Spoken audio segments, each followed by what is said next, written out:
Assalamualaikum warahmatullahi wabarakatuh. Alhamdulillah wassalatu wassalamu ala Rasulillah. Allahumma salli wa sallim wa barik ala sayyidina Muhammad wa alihi wa mawalah. La hawla wa la quwwata illa billah. Allahumma iftah lana wa lakum futuhal arifin bi rahmatika ya arhamar rahimin. Allahumma salli wa sallim wa barik ala sayyidina Muhammad wa alihi wa ashabihi wa azwajihi وذريته وأهل بيته رضي الله عنهم ولمشايخنا ولجميع المسلمين والمسلمات والمؤمنين والمؤمنات الأحياء منهم والأموات وتابع بيننا وبينهم بالخيرات رب اغفر وارحم وأنت خير راحمين ولا حول ولا قوة إلا بالله العلي العظيم اللهم نور قلوبنا بنور هدايتك كما نورت الأرض بنور شمسك أبدا أبدا يا ذا الجلال والإكرام برحمتك يا أرحم الراحمين اللهم رب زدنا علما نافعا ورزقنا فهما رب اشرح لي صدري ويسر لي أمري واحلل عقدة من لساني يفقه قولي فتح يا عليم لا حول ولا قوة إلا بالله. Alhamdulillah wa syukru ala ni'amillah. Apa kabar semuanya, insyaallah?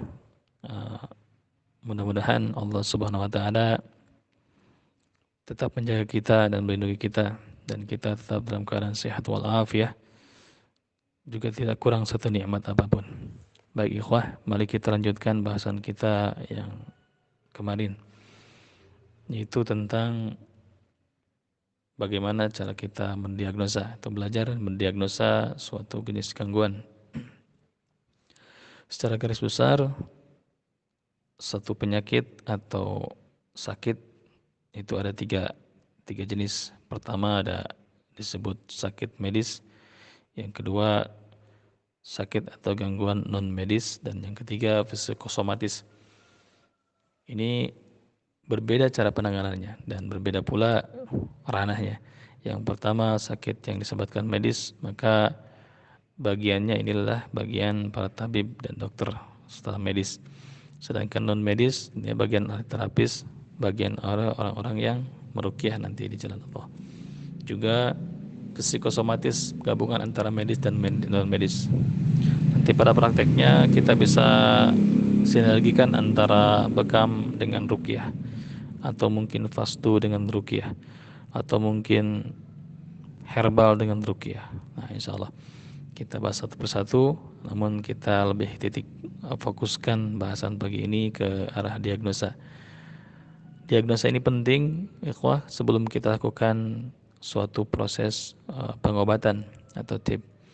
Kalau misalkan kita ahli bekam, maka biasanya menggunakan punggung tangan, disentuhkan ke punggung area mana yang panas. Nah, misalkan dia di area lambung, di area ini punggung panas, maka area tersebutlah yang terdapat gangguan. Kita bisa langsung menebak apakah ini gangguan lambung, gangguan ginjal, gangguan jantung, atau mungkin ususnya kurang bagus, atau mungkin peredaran darahnya kurang bagus. Ini ahli-ahli terapis dalam hal bekam. Antum bisa tanyakan langsung di grup ini, pasti ada ahli bekam tentang hal ini. Dan yang lainnya pun sama. Ketika seorang dokter didatangi seorang pasien, maka dokter tersebut tidak langsung bisa memutuskan harus diambil tindakan seperti apa, tapi dimulai dengan pertanyaan sederhana. Jadi tanya pasiennya apa yang dikeluhkan selama ini, apa yang tidak selama ini.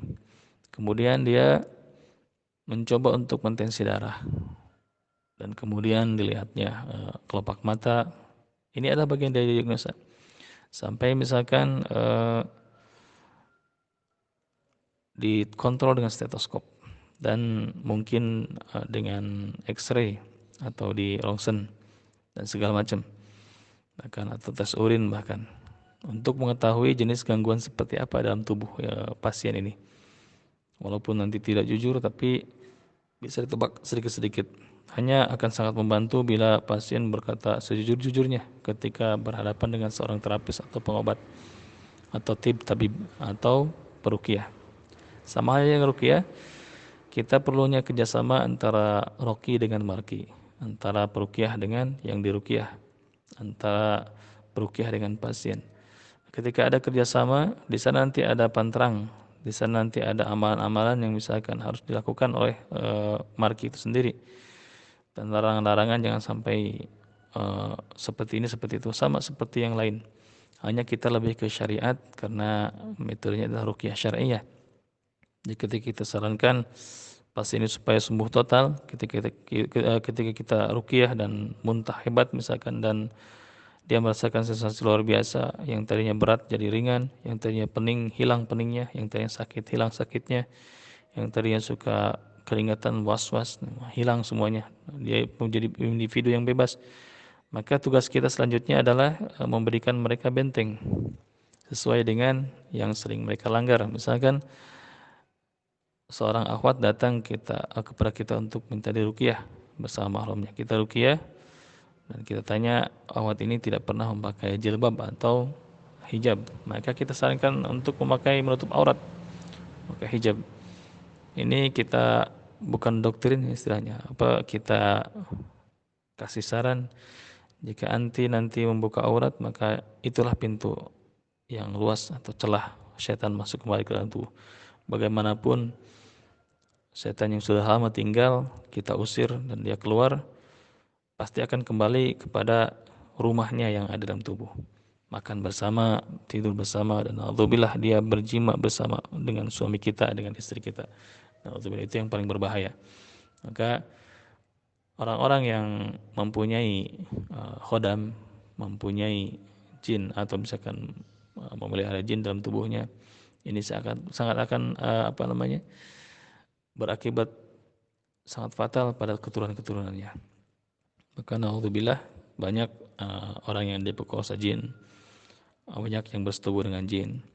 Peristiwa hilangnya kandungan, hilangnya bayi dalam kandungan, atau misalkan penyakit-penyakit susah dapat keturunan dan lain sebagainya. Inilah perkara yang harus kita hindari. Baik, insyaallah pagi ini kita akan bahas bagaimana cara mendiagnosa dengan menggunakan bacaan Al-Quran itu sendiri, yaitu dengan membacakan beberapa ayat di dekat telinga pasien dengan tartil tentu. Kalaulah kemarin kita mungkin belajar mendiagnosa dari pertanyaan-pertanyaan, dari mimpi-mimpi pasien itu sendiri, kali ini kita akan belajar bagaimana cara mendiagnosa dengan bacaan Quran. Dan selanjutnya nanti bagaimana cara mendiagnosa dengan air yang diruqyah dan dicampur dengan minyak bidara atau habatus sauda. Dan kemudian juga bisa kita gunakan minyak kesturi atau minyak misik. Kita hirupkan ke pasien, atau cider care juga bisa. Bidara fresh dihirupkan ke pasien kita ini untuk berbagai gangguan yang berhubungan dengan kepala, hidung. Namun ini kita bisa gunakan salah satu, kalau salah satu tidak mempan maka gunakan yang lain untuk diagnosa. Ketika kita sudah sedikit mengetahui jenis gangguan dari informasi pasien itu sendiri, inti untuk mengecek apakah ada gangguan itu di dalam tubuhnya atau hanya cerita kosong, curhatan atau bagaimana. Nah, untuk membuktikannya kita menggunakan bacaan Quran. Bacaan Quran ini seperti misalkan begini. Kita sarankan pasien atau marki untuk berwudu terlebih dahulu, dan dia bersiap-siap memakai mukena kalau perempuan. Akhwat kalau misalkan laki-laki suci dulu pakai pakaian yang sopan, tidak terbuka aurat tentunya, terutama akhwat. Kita bacakan beberapa ayat di dekat telinga pasien, atau misalkan satu keluarga kita kumpulkan dan kita bacakan muqaddimah ruqyah dan beberapa ayat, misalkan satu putaran ruqyah bisa juga, dengan tujuan ruqyah, tapi dia lebih ke arah diagnosa. Apa benar gangguan itu ada? Apakah dia hanya cerita curhat atau bagaimana? Yang pernah ditanyakan di awal tadi. Maka kita bacakan dengan tartil. Nah, perlu diingat, membaca Quran itu ada 3 jalan, ada 3 cara membaca Al-Quran itu. Pertama, ada yang disebut dengan hadr, baca Quran cepat. Ini biasanya dilakukan oleh mereka yang sudah hafal Quran dan ditarget satu hari satu khatam, misalkan satu khatam 30 juz, atau misalkan 2 hari atau 3 hari dia harus khatam 30 juz. Ini biasanya bacanya baca hadar, misal seperti ini. Bismillahirrahmanirrahim. Alhamdulillahirabbil alamin arrahmanir rahim maliki yaumiddin. Iyyaka na'budu wa iyyaka nasta'in. Ihdinas siratal mustaqim siratal ladzina an'amta 'alaihim ghairil maghdubi 'alaihim waladdallin. Bismillahirrahmanirrahim. Itu hadar namanya. Cepat tapi tanpa merubah hukum tajwid itu sendiri, tanpa merubah makhraj, tanpa merubah tahsin itu sendiri. Jadi Quran tidak rusak, yang tetap 2 harakat tambah dikurangi derajatnya. Yang mad arid li sukun di ujung ayat dia tidak dipanjangkan sebagaimana mestinya, tapi dikurangi jadi 3 harakat. Alhamdulillahirabbil alamin, harusnya 5 atau 6 atau 7 ayat atau 7 harakat, 5 harakat, 2 alif setengah. Ini dia kurangi 3 harakat misalnya, atau misalkan 2 harakat. Alhamdulillahirabbil alamin. Minnya dia tidak panjang. Ini yang disebut dengan bacaan hadar, cepat. Yang kedua ada bacaan tajwir. Satu hadar tadi agak cepat, yang kedua tajwir. Tajwir ini agak lambat sedikit. Bismillahirrahmanirrahim. Alhamdulillahi rabbil alamin. Ar-Rahmanir-Rahim. Maliki yaumiddin. Iyyaka na'budu wa iyyaka nasta'in. Ihdinas siratal mustaqim. Siratal ladzina an'amta 'alaihim ghairil maghdubi 'alaihim waladdallin. Ini tajwid, dia agak lambat dari hadar. Yang terakhir, yang ketiga itu tartil. Nah, ini yang bacaan yang disunahkan oleh baginda Nabi SAW. Dan dalam Quran disebutkan warattilil Qur'ana tartila, membacakan, tuturkan Quran ini dengan tartil. Ya, bacaannya sempurna. Yang 2 harakat dibaca 2 harakat, yang 3 harakat 3 harakat, bahkan yang 5 harakat misalkan ada sukun, mad sirah tawilah, atau misalkan mad jaiz, mad wajib, jadi baca 5 harakat, tidak dikurangi sedikit pun. Misalkan seperti ini. Bismillahirrahmanirrahim. Alhamdulillahi rabbil alamin. Ar-Rahmanir-Rahim. Maliki yaumiddin. Iyyaka na'budu wa iyyaka nasta'in. Ihdinas siratal mustaqim. Siratal ladzina an'amta 'alaihim ghairil maghdubi 'alaihim waladdallin. Bahkan ada yang lebih lambat dari itu. Ini tartilnya sempurna.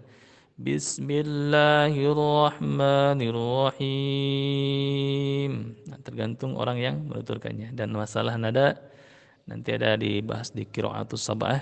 Ada 7 nada yang digunakan, mau dia ziharkah, ras misalkan, atau misalkan bayati, atau mungkin nada nahawan. Ini tergantung yang mutabarah ya istilahnya. Jadi tidak kita membuat nada masing-masing nada jadi-jadian atau modifikasi nada. Seperti zaman sekarang ada nada Jawa. Ini berbahaya sekali, dibawa oleh orang-orang liberal. Nada yang dimaksud adalah nada yang pernah digunakan para ulama kita di kalangan tabi'in. Jadi ada 7 nada, 7 lagam yang digunakan untuk bacaan Quran ini, sebutnya mutabarah. Ada dari mulai bayati, jiharkah, ros, nahawan, syikah juga, hijaz. Nah, dan terakhir nanti ada tadi ros ya.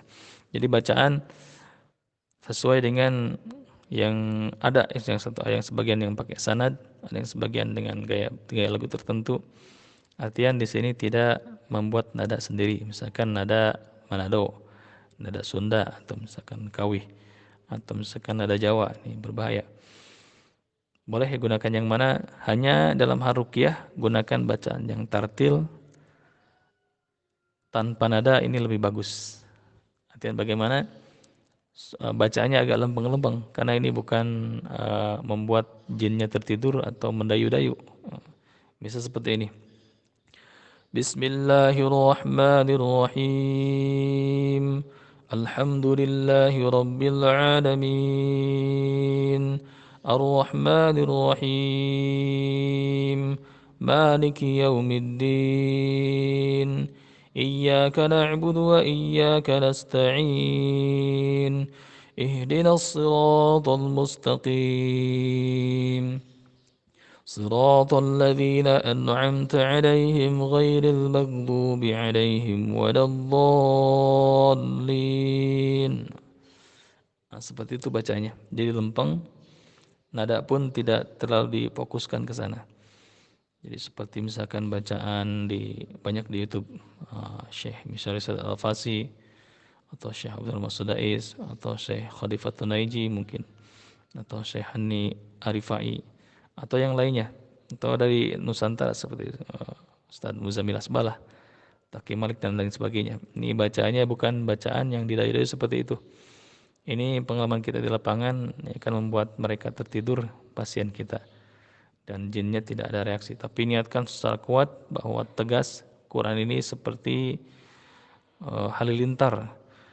Lau anzalna hadzal qur'ana 'ala jabal, kalau saja Al-Qur'an diturunkan kepada gunung, la ra'aitahu khashi'an mutasaddian min khasyatillah, maka kamu akan melihat la ra'aitahu, gunung itu khashi'an mutasaddian, dia akan takut dan hancur karena besarnya, karena agungnya Al-Qur'an ini, kalamullah, sebagai kalamullah, bukan sebagai makhluk Allah. Maka bacakan secara tegas kepada pasien kita di dekat telinganya dengan niat ruqyah. Ini akan berefek lebih dahsyat lagi. Bacakan secara tartil, tidak terburu-buru hadar dan tidak tajwid secara tergesa-gesa, tapi bacakan pelan-pelan. Jadi cukup surat Al-Fatihah saja. Al-Fatihah dibaca berulang-ulang, ini cukup untuk mendiagnosa gangguan. Biasanya di awal ketika kita bacakan Al-Fatihah, misalkan Alhamdulillahi Rabbil Alamin Ar-Rahmanir Rahim, baca terus, ini akan langsung menampakkan reaksi kalau ini ada gangguan non medis dalam tubuh pasien kita, baik itu sihir atau misalkan dari gangguan khodam atau jin saka dan lain-lainnya. Langsung ada mual, muntah atau bergetar hebat, ciri-ciri ada yang terkena gangguan. Atau misalkan ada kesurupan parsial sebagian, atau bahkan kesurupan total, bahkan yang tidak kuat menahan Quran ini dia akan pingsan. Orang yang terkena gangguan dalam tubuhnya. Terutama ketika kita bacakan ayat kursi kita bacakan langsung biasanya terpental atau langsung lemas dan pingsan. Nah, setelah itu menangis, reaksinya itu.